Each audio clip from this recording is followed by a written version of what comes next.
In this video, I'll be demonstrating how to sew facings with a little bit nicer of a technique that creates a clean edge, and I'll be using the bumper jumper pattern, but you can certainly use this technique on most patterns that have facings.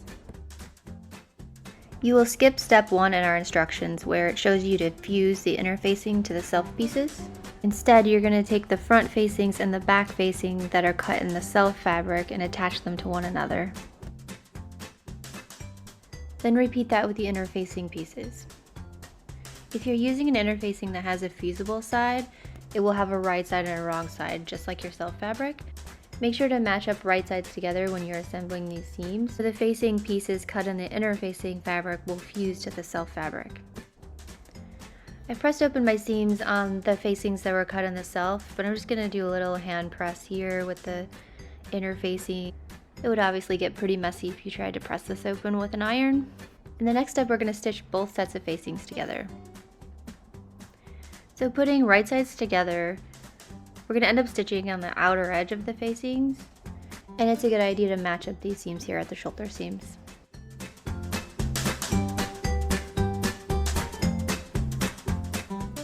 Okay, we're going to head to the machine and stitch these together. We're going to stitch these together on the outside of the facings. I'm using 1/4 of an inch seam allowance, but you could really use whatever seam allowance you're comfortable with. And as you stitch, just keep these edges lined up as you go along. You can use more pins or clips if you need a little extra help. I tend to not use a lot of pins or clips whenever I'm sewing. It's surprising, honestly, that I even use those clips at the seams. Normally I just hold it with my hand as I'm going and keep them in place.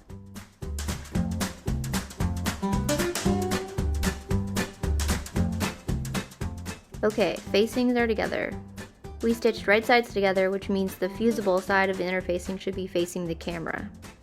Next, we'll flip the facings right side out. And I just do a little work with my fingers here to try to get the seams open a little bit before I take it to the iron. The easiest way to get these seams pressed open with this fusible is to flip the facing pieces so the right sides are facing you and push the seam allowance towards the fusible side. And just using the edge of your iron, you're going to press the seam open, being really careful not to fuse the fusible to the ironing board. Finish pressing that seam open until the end, and then we're going to flip these so the fusible is facing the wrong side of the self. And with your iron, you're just going to fuse the fusible to the self. As you're working along the seam with your iron, I just use my finger to keep pressing that seam open as much as possible and getting it really flat as I'm pressing. So the whole point of following this process to sew facings is this clean edge right here. The way we have it in our instructions currently for the bumper jumper, it would end up with this raw edge that you would have to finish in some way by serging or your zigzag stitch or maybe a bias binding, which there's nothing wrong with, but this is just a nice alternative. So after you stitch the shoulder seams together, you would attach the collar piece along the neckline of the jumpsuit, as well as the collar piece along the neckline of the facing pieces. With right sides together, we're going to attach both of the collar pieces to one another. Line up the neckline seam on both sides, and line up notches at the break. Once you have that stitched together, you'll clip all the necessary corners in your collar.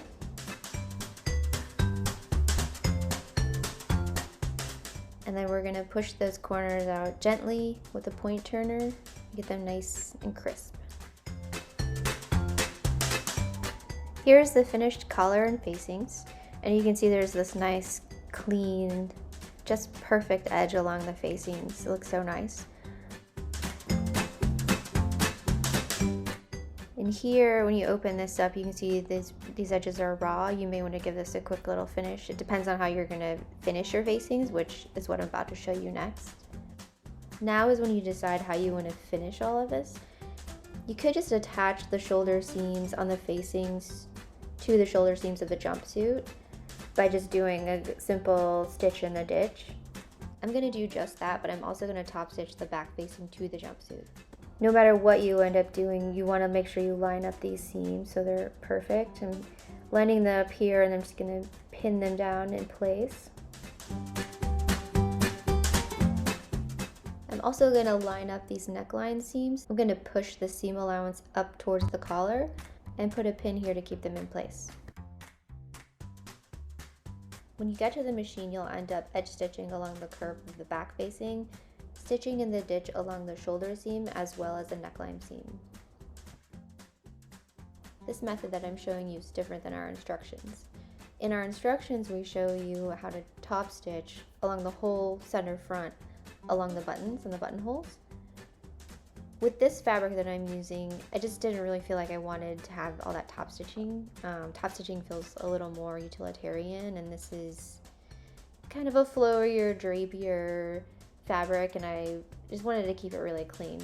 What we're doing here is stitching in the ditch along the neckline, and that's going to keep the collars together. It's also, all of the seam allowance has been pushed up towards the collar as well, so if you were to open up that front facing, it would just look really clean and finished and nice. I've finished stitching in the ditch all the way around the neckline, and now I'm going to start at the shoulder seam, and you'll want to stitch in the ditch all the way up until you reach the edge of the back facing. And I really want to work on the right side of the garment because that's the side that you're going to see the most. So I really just have to use my fingers here to feel where the edge of the facing is and try to follow that. I know that is not the most ideal way of working, but if you felt like you needed a guide, you could always use something that could be washed away to mark the edge of that facing and follow it with your needle. But I trust myself here, so I'm just gonna feel as I go and try to edge stitch along the facing and hope that I end up being about 1/8 of an inch away from the edge of the facing. And just stitch in the ditch in that second shoulder seam to finish it off. So here you can see what it looks like on the outside. This back facing here is stitched down. You can see the top stitching along the edge of the facing, but you can't see it along the shoulder seams or the neckline seams. And on the inside, the front facing is loose, but see there's this really clean edge here along the facings.